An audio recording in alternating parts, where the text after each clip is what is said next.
Degree ముక్క తెలుసుగా, దరిద్రం అయిపోయింది లాస్ట్ ఇయర్. మళ్ళీ చదువుతావా బ్రో అంటే బొచ్చు, లైఫ్లో మళ్ళీ చదువు జోలికి పోను. ఈ ఆడికి 22 22 సంవత్సరాలు బొక్క పెట్టుకున్నా. నేను 10th తర్వాత ఇంటర్లోనే చదువు బంద్ చేస్తా అన్న మా డాడీతో. కానీ మా డాడీ ఏమన్నాడంటే ఎంతో కొంత చదువుకోవాలరా, ఇట్లా చదువుకోవాలి కదా, పేరెంట్స్ అంతే. ఇక ఇప్పుడు బయటికి పోయినప్పుడు ఇది చదువుతుంది, కొడుకు ఏం చేస్తా అని చెప్పుకుంటే ఎట్లా. ఏరా చిన్నోడా ఏం చేస్తున్నావు? ఇప్పుడు కూడా ఫస్ట్లో రీల్స్ చేస్తాను అని చెప్పుకున్నప్పుడు ఏదేదో అనుకుంటారు.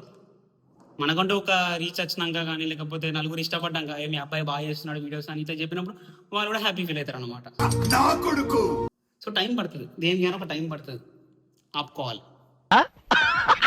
అండ్ ఇన్ని టూల్స్ ఉన్నాయి కదా, ఇంతగానం కొని పెట్టుకున్నా కదా సామాను లాక్డౌన్లోనే. సో ఫైనల్గా ఇవన్నీ వాడైతే నేను మా ఫ్రెండ్స్ చాలా మంది ఉన్నారు ఐఐటి ఎన్ఐటీలలో. మనకి బోర్డు సర్కిల్ ఇక మన వాళ్ళు అందరూ చదువు బిడ్డలు అనమాట. సో ఏం చేస్తున్నా అంటే వాళ్ళకున్న నాలెడ్జ్ని, నాకున్న నాలెడ్జ్ని కొంచెమే అన్నీ కలిపి మంచిగా బీటెక్ వాళ్ళకి యూస్ఫుల్ అయ్యే కంటెంట్ తీసుకొస్తే కొంచెం వాళ్ళకు హెల్ప్ఫుల్ అవుతుంది అని చెప్పి ఆలోచిస్తున్నా. సో ఫాలో కొట్టుకోండి. ఒక ఛానల్ పేరు ఆలోచిస్తాను, ఇందులో కాదు, ఒక ఛానల్ పేరు.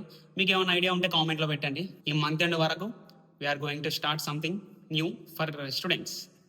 ఆగలేకపోతున్నాను సార్. అవుతుందా, సచ్చేలోపు ఏదో ఒకటి చేయాలి. అంటే అడ్జస్టబుల్ టేబుల్ అంటే ఎక్కువ వాడా అసలు, అంటే కరెంట్ ఎప్పుడు ఆన్ చేసి వాడా, కానీ ఏదో ఇక ఇట్లాంటి టేబుల్ వాడాలని ఎప్పటి నుంచో ఉండే అని చెప్పి కొనుక్కున్నా.